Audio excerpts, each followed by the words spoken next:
Integrated bus స్టాండ్స్లో charges extra ఉండవు, charges same.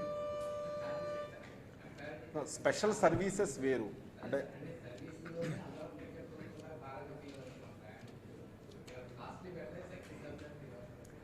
అలాగే దేంటి costly?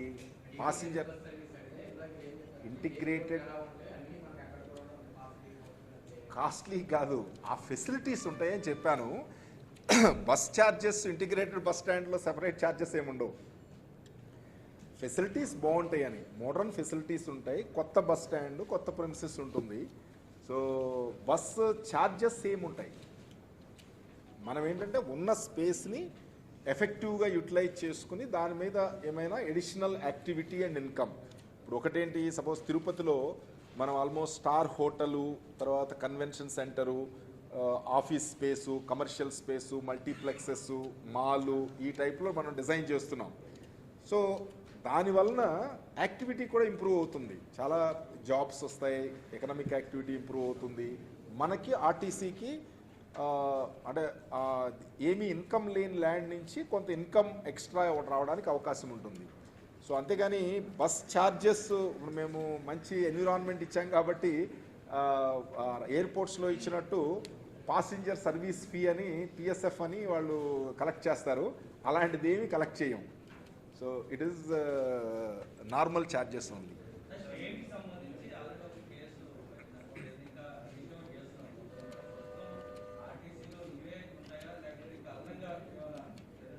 ఏంటి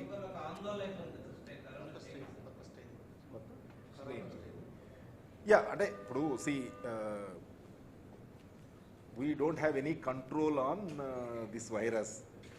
సో దాని మార్గంలో మనం వెళుతూ ఉంటాం, జాగ్రత్తలు తీసుకోవడం మాత్రమే మనం చేయగలిగింది.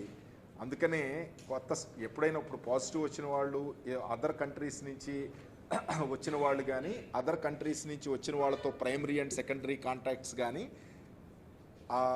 లాస్ట్ టైం మీరే రాశారు, ఆవిడ ఎక్కడో ఢిల్లీ నుంచి వాళ్ళని తప్పించుకుని వచ్చేయడము, అవన్నీ కూడా చాలా ఇర్రెస్పాన్సిబుల్ యాక్ట్స్. ఎందుకంటే మన వలన మనకి ఎలాగూ మనము మన ఫ్యామిలీ అనేది ఒకటి, తర్వాత బయట వాళ్ళకి ఇబ్బందులు కలగజేయడం అనేది రెండోది.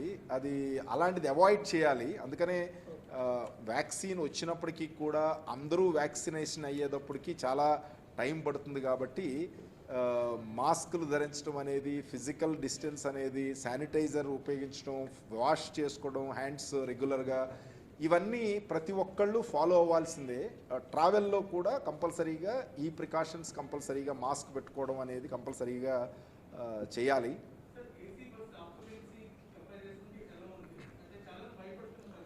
యా ఏసీ బస్సుల్లో ఓవరాల్గా ఆక్యుపెన్సీ రేషియో తక్కువ ఉంది, అప్రాక్సిమేట్గా 50 to 60% మాత్రమే ఉంది.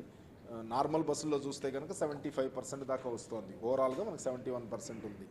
సో అంటే జనరల్గా ఇప్పటి వరకు మనం చూసింది పబ్లిక్ ట్రాన్స్పోర్ట్లో, అది బై ఎయిర్ కానివ్వండి, బై ట్రైన్ కానివ్వండి, బస్సులు కానివ్వండి, ప్రాపర్ ప్రికాషన్స్ కనుక తీసుకుని మాస్క్ అది కనుక ఉపయోగించుకుంటే దీనివలన స్ప్రెడ్ అనేది ఎక్కడ ప్రూవ్ అవ్వలేదు. సో అందుకని ఏంటంటే ఏసీ బస్సుల్లో కూడా మనం సఫిషియంట్ ప్రికాషన్స్ తీసుకుంటున్నాము, టోటల్గా బస్ శానిటైజ్ చేస్తున్నాము.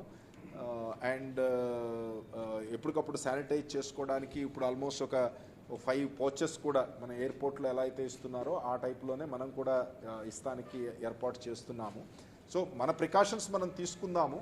బట్ పబ్లిక్ జనరల్ యాటిట్యూడ్ అయితే కనుక ఏసీ బస్సుల్ని ఎక్కువ ఎంకరేజ్ చేయట్లేదు.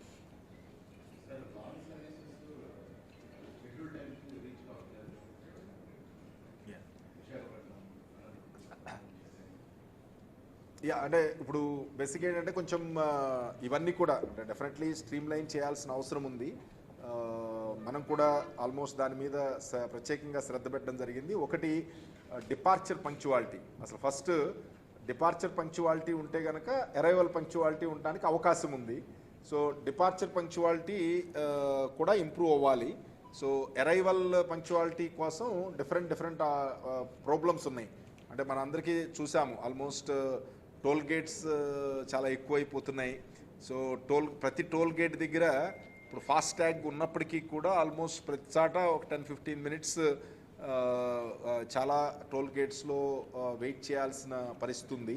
మోస్ట్లీ 1 January నుంచి 100% ఫాస్ట్ ట్యాగ్స్ అన్నారు. డెఫినెట్గా ఇందులో కూడా ఫస్ట్ 1 month డెఫినెట్గా మన అందరికీ తెలిసిందే, అదంతా కొంచెం స్ట్రీమ్ లైన్ అయ్యేంత వరకు ఆ ఫాస్ట్ ట్యాగ్ లేదని ఆపేసి దెబ్బలాడుకునే బ్యాచ్ ఎక్కువ ఉంటారు. సో ఇదంతా కూడా కొంత స్ట్రీమ్ లైన్ అయితే కనుక ఆటోమేటిక్గా మనం చేయడానికి ఉంటుంది. తర్వాత ఇంకొకటి రోడ్ కండిషన్ కూడా, అంటే అది కూడా R&B నేనే చూస్తున్నాను కాబట్టి రోడ్ ఓవరాల్ కండిషన్ కూడా అంత బాగాలేదు. సో దాని మీదే ముఖ్యమంత్రి గారు రేపు ప్రత్యేకంగా R&B డిపార్ట్మెంట్ రివ్యూ పెట్టడం జరిగింది. సో ఇందులో కూడా ఆల్మోస్ట్ 550 కోట్ల రూపాయలు ముఖ్యమంత్రి గారు స్పెసిఫిక్గా ఈ డ్యామేజ్ స్ట్రెచెస్ రిపేర్ చేయడానికి శాంక్షన్ ఇచ్చారు. దాని అన్ని టెండర్స్ మనం పిలిచాము. మంత్ ఎండింగ్కి మ్యాక్సిమం January 10th లోపు టెండర్ ప్రాసెస్ కంప్లీట్ చేయడానికి ఏర్పాట్లు చేశాము. సో ఈ January 10th నుంచి 45 డేస్లో ఒక డ్రైవ్ లాగా పెట్టి 45 డేస్లో అట్లీస్ట్ మనకి గుంటలు బాగా డ్యామేజ్ అయిన స్ట్రెచెస్ ఫస్ట్ ఇంప్రూవ్ చేయడానికి ఇమీడియట్ యాక్షన్ తీసుకుంటున్నాము. లాస్ట్ బిల్స్ అన్నీ కూడా ఆల్మోస్ట్ 450 కోట్ల రూపాయల పెండింగ్ బిల్స్ ఈ మంత్ అందరికీ రిలీజ్ చేయడం జరిగింది. యాజ్ ఆన్ టుడే మెయింటెనెన్స్ వర్క్స్లో ఒక్క బిల్లు కూడా మన దగ్గర పెండింగ్ లేదు. అంటే ఆల్మోస్ట్ అప్లోడ్ అయిన బిల్స్ అన్నీ కూడా 100% పేమెంట్ అయినాయి. సో న్యాచురల్గా ఇప్పటి వరకు కొంత బిల్స్ పేమెంట్ డిలే అయింది కాబట్టి కొంత కాంట్రాక్టర్స్లో కొంత డిలే ఉంది వర్క్స్ మనం ఇచ్చినప్పటికీ కూడా స్టార్ట్ చేయడం. బట్ ఇప్పుడు ఆల్మోస్ట్ 100% మనం పేమెంట్స్ చేశాం కాబట్టి డెఫినెట్లీ మనకి రెస్పాన్స్ బాగుంది. కొన్ని చోట్ల ఆల్రెడీ కాంట్రాక్టర్స్ వర్క్ స్టార్ట్ చేశారు. సో ఆల్మోస్ట్ January 10th ఒక డ్రైవ్ లాగా 10th నుంచి February ఎండింగ్ వరకు ఒక 45 to 50 డేస్లో ఒక డ్రైవ్ లాగా పెట్టి అట్లీస్ట్ అన్ని రోడ్స్ కూడా మోటరబుల్ కండిషన్లోకి చేయడానికి ఏర్పాటు చేస్తున్నాం. దీంతోపాటు మన ముఖ్యమంత్రి గారు R&B సైడ్ నుంచి కొంత రోడ్స్ ఫర్దర్ ఇంప్రూవ్ చేయడానికి సెస్ పెట్రోల్ డీజిల్ మీద 1 రూపీ సెస్ ఒకటి అడిషనల్గా ఏర్పాటు చేసి అది RDCకి రోడ్ డెవలప్మెంట్ కార్పొరేషన్కి వచ్చేటట్టు ఏర్పాటు చేశారు. సో దాంతో కూడా కొంత ఎస్క్రో చేసి కొంత మనీ రైజ్ చేసి రెన్యువల్స్ కూడా ఆల్మోస్ట్ ఒక 7,000 కిలోమీటర్లు రెన్యువల్స్ ఈ డ్యామేజ్డ్ స్ట్రెచెస్ రిపేర్ చేయడమే కాకుండా రెన్యువల్స్ కూడా చేయడానికి ఆల్రెడీ ప్రపోజల్స్ అన్నీ రెడీ చేశాము. ముఖ్యమంత్రి గారి ఫైనల్ సజెషన్ తీసుకుని అది ఎంత అనేది ప్రయారిటైజేషన్ మనం చేయాలి.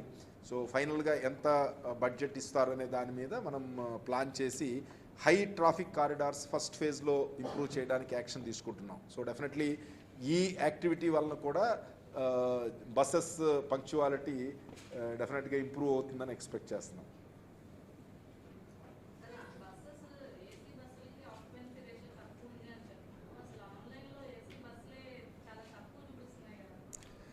అంటే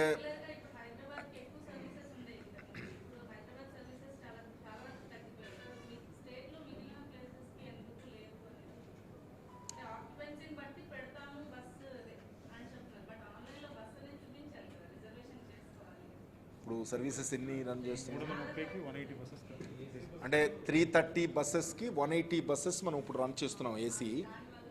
దానివలన ఆల్మోస్ట్ లైక్ 60%. అంటే ఇప్పుడు ఎగ్జిస్టింగ్ ఇప్పుడు ఏదైతే మనం రిలీజ్ చేసామో అందులో 50% ఆక్యుపెన్సీ ఉన్నప్పుడు ఏంటంటే మనకి ఏసీ బస్సు ఆపరేట్ చేయడం చాలా ఎక్స్పెన్సివ్ నార్మల్గా పర్ కిలోమీటర్ కాస్ట్ చూస్తే కనుక. సో అందుకని ఏంటంటే ఆక్యుపెన్సీ లెవెల్స్ పెరక్కోకుండా మనం అదే కరెక్ట్ అదే ఇవన్నీ గ్రాడ్యువల్గా చేస్తాం. ఏంటంటే అట్లీస్ట్ మినిమం 60% అన్న టార్గెట్ పెట్టుకుని కొంత అడిషనల్ సర్వీసెస్ రన్ చేద్దామని. అల్టిమేట్లీ పబ్లిక్ ప్రిఫరెన్స్ మనం చూసుకోవాలి. అదే రూట్లో సూపర్ డీలక్స్ పెడితే 100% అయిపోతుంది, ఏసీ పెడితే 40% కూడా ఫుల్ అవ్వట్లేదు. సో న్యాచురల్గా ఏంటి సూపర్ డీలక్స్లో ఎక్కువ పెట్టడానికి ట్రై చేస్తాం. మనకేంటి మనం హైదరాబాద్ ఎస్పెషల్లీ లాంగ్ డిస్టెన్స్లో హైదరాబాద్ మేజర్ మన రూటు ఏసీ బస్సులు రన్ చేసేది. దాంట్లో మనకి 105,000 కిలోమీటర్లు తగ్గిపోయినాయి. దానివల్ల ఆల్మోస్ట్ 373 బస్సులు మనం తగ్గించాల్సి వచ్చింది. సో అప్పుడు ఇక ఎకనామిక్ డెసిషన్ అనమాట ఏ టైప్ ఆఫ్ సర్వీసెస్కి.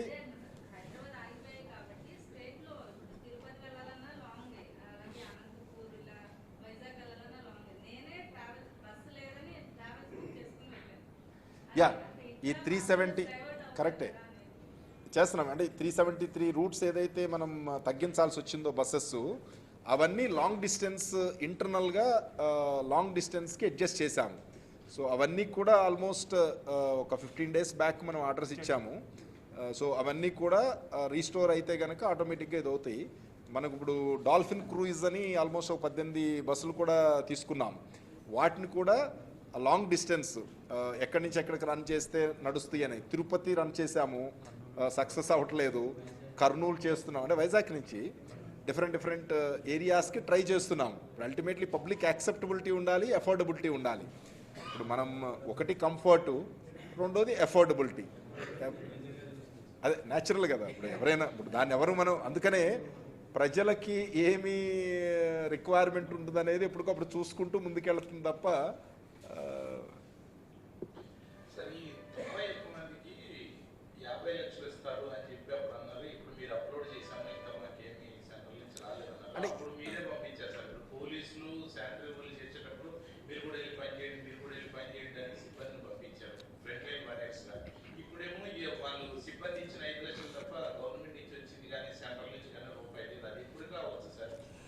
అంటే అంటే అది గవర్నమెంట్ ఆఫ్ ఇండియా డెసిషన్ అండి. ఇప్పుడు మనం చేయగలిగింది ఏం లేదు. ఇప్పుడు గవర్నమెంట్ జాబ్లో జాయిన్ అయినప్పుడు ఏ రకమైన సిచ్యువేషన్లో అయినా పని చేయడానికి సిద్ధమయ్యే జాయిన్ అయ్యాం అందరం కూడా. సో నేను ఒకసారి గవర్నమెంట్లో జాయిన్ అయ్యి నాకు అన్ని కంఫర్ట్స్ అన్నీ కావాలి, ఇబ్బందులు వచ్చినప్పుడు మాత్రం నేను వెళ్ళనంటే, ఇప్పుడు సపోజ్ అక్కడ రైట్ జరుగుతుంది, బ్లాస్ట్ జరుగుతుంది, పోలీస్ ఆయన నేను వెళ్ళను, నేను వెళ్తే కనుక అక్కడ నాకు ఇబ్బంది అవుతుంది అనుకుంటే పని జరుగుతుందా? సో ఒక డిపార్ట్మెంట్ కాదు, అన్ని డిపార్ట్మెంట్లు ఈక్వల్గా పనిచేసినాయి. ఇప్పుడు ఆల్మోస్ట్ మనం కోవిడ్లో చూస్తే కనుక రెవెన్యూ వాళ్ళు పనిచేశారు ఆల్మోస్ట్ డే అండ్ నైట్, పోలీసులు పనిచేశారు, శానిటరీ వర్కర్స్ పనిచేశారు. సో అన్ని అదర్ డిపార్ట్మెంట్స్ కూడా స్పెషల్ ఆఫీసర్స్కి ఎవరిని వదలలేదు, అందరినీ పనిచేయించారు. సో న్యాచురల్గా ఏంటంటే అది ప్రొఫెషనల్ రిస్క్ మనం చేయాల్సిందే. మనం హెల్త్ డిపార్ట్మెంట్కి ప్రపోజల్ పంపించాము, గవర్నమెంట్ ఆఫ్ ఇండియాకి హెల్త్ డిపార్ట్మెంట్ నుంచి కూడా పంపించారు. ఈవెన్ పోలీసులకు కూడా రాలేదు. సో పోలీస్ డిపార్ట్మెంట్ కూడా సేమ్ అంత రిస్కీ పొజిషన్లో ఫ్రంట్ ఉండి పనిచేసిన డిపార్ట్మెంటే కదా. సో ఎవరికి రాలేదు ఎక్సెప్ట్ హెల్త్ డిపార్ట్మెంట్కి తప్ప మిగతా ఏ claims government of India accept చేయలేదు. సో అది స్టేట్స్ డిఫరెంట్ స్టేట్స్ ఇంకా ప్రయత్నం చేస్తూనే ఉన్నాయి, చూద్దాము. అంటే నేను అనేది వాళ్ళు ఇస్తారా లేదా అనేది మన చేతిలో లేదు. బట్ మన ఫెసిలిటీస్ ఏమైతే ఉన్నాయో as a government employee, so ఆ ఫెసిలిటీస్ అన్నీ మనం ఇవ్వగలము. దాంతోపాటు యాజ్ ఏ ఫ్యామిలీ అట్లీస్ట్ మనం ఆపదొచ్చినప్పుడు వాళ్ళని ఆదుకుందామని ఒక కాల్ ఇచ్చిన మీద మా ఎంప్లాయీస్ ముందుకొచ్చి 1 డే బేసిక్ శాలరీ ఇవ్వడానికి ఒప్పుకున్నారు. దాంతో మనం ఒక 5 lakhs మనం సపోర్ట్ చేయగలిగాం. So this is additional. Government ఏమి ఇస్తే అది it will be definitely useful.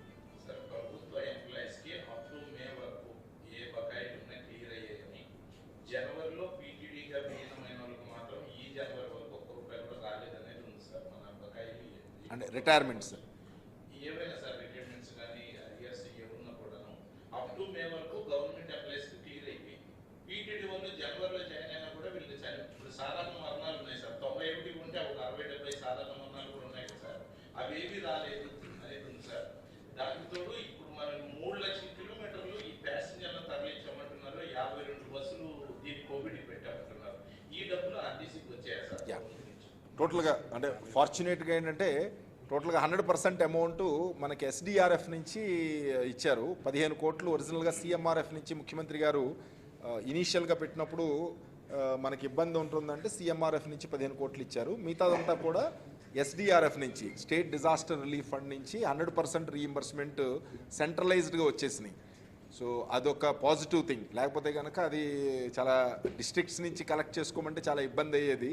So మేము రిక్వెస్ట్ చేసి సిఎస్ గారిని మనకి ఎస్డిఆర్ఎఫ్ నుంచి తీసుకోవడానికి పర్మిషన్ తీసుకున్నాము. ఎస్డిఆర్ఎఫ్ నుంచి 100% రీయింబర్స్మెంట్ ఇచ్చేశారు, ఇంక్లూడింగ్ మైగ్రెంట్ లేబరు అన్నీ చేసింది కూడా. అంటే అలా కాదు, ఇప్పుడు మనకేంటంటే గవర్నమెంట్లో విలీనమైన తర్వాత మనకి ఇనీషియల్గా ఓన్లీ శాలరీ హెడ్ ఒక్కటి మాత్రమే క్రియేట్ అయింది. సో రిటైర్మెంట్ బెనిఫిట్స్ ఇవ్వాలి అంటే కనుక రిటైర్మెంట్ బెనిఫిట్స్కి బడ్జెట్ హెడ్ ఓపెన్ అవ్వాలి. అది ఆల్రెడీ ఒక 3-4 months బ్యాక్ ఇచ్చారు. సో మన క్లెయిమ్స్ అన్నీ కూడా అప్లోడ్ చేశాము. సో డెఫినెట్లీ సో ఆల్మోస్ట్ జనవరిలో ఆల్మోస్ట్ 100% పేమెంట్ చేయడానికి అంటే ఇది కొంచెం ప్రొసీజరల్గా ఏంటంటే separate budget head account open చేయడం, ఈ సర్వీస్ రూల్స్ అప్రూవ్ అవ్వడం, వీటన్నిటిలో కొంత డిలే అయింది. సో వీటన్నిటికి కూడా ఇచ్చేస్తున్నాము.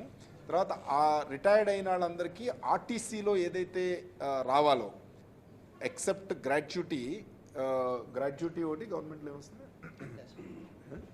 లీవ్ ఎన్కాష్మెంట్ గ్రాట్యుటీ, ఈ రెండు మాత్రం గవర్నమెంట్ నుంచి వస్తాయి. మిగతా బెనిఫిట్స్ ఆర్టీసీ నుంచే వస్తాయి. సో ఆర్టీసీ నుంచి రావాల్సిన బెనిఫిట్స్ 100% ఇచ్చాము.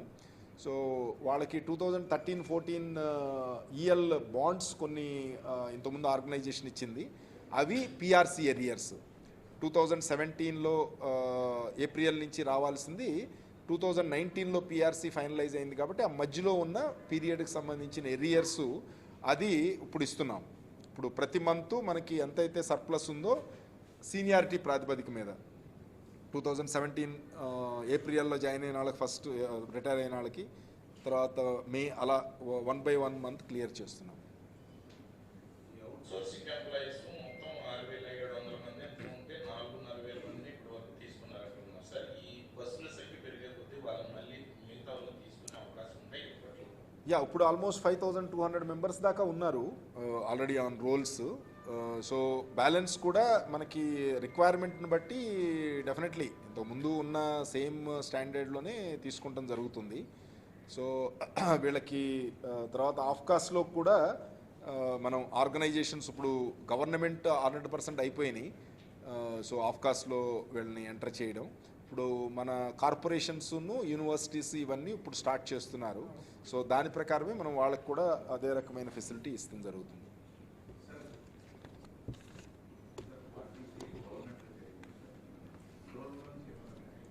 ఇందులో టోల్ గేట్ మినహాయింపు ఉండదండి, ఎందుకంటే ఇది ఎంప్లాయీస్ మాత్రమే పీటీడీకి వచ్చారు, బస్సులు ఆర్టీసీలోనే ఉన్నాయి. సో అందుకని టోల్ గేట్ మినహాయింపు వచ్చే అవకాశం లేదు.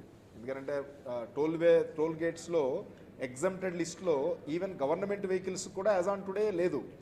Only executive magistrates, fire vehicles, అంబులెన్స్లు, ఫ్యూనరల్ వ్యాన్స్, లేకపోతే పోలీస్ వెహికల్స్, ఆ టైప్లో ఎమర్జెన్సీ సర్వీసెస్ తప్ప నార్మల్ వాటికి నోటిఫికేషన్ ప్రకారం లేదు. బట్ ఇన్ఫార్మల్గా అలౌ చేస్తున్నారు. బట్ ఆర్టీసీ బస్సులకు మాత్రం బికాజ్ ఇది కమర్షియల్గానే రన్ చేస్తున్నారు అనే ఫీలింగ్ ఉంటుంది కాబట్టి through out the country same situation. Okay,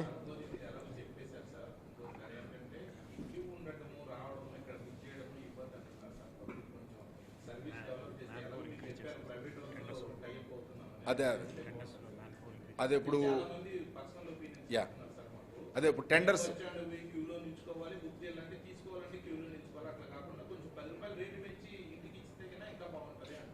అదే పోస్టల్ డిపార్ట్మెంట్ వాళ్ళు ఒక ప్రపోజల్ ఇచ్చారు. సో కొంచెం రేట్స్ నెగోషియేట్ చేస్తున్నాము. సో లాస్ట్ మైల్ డెలివరీ కూడా మేమే చేయడానికి ఆల్రెడీ యాక్షన్ తీసుకుంటున్నాం.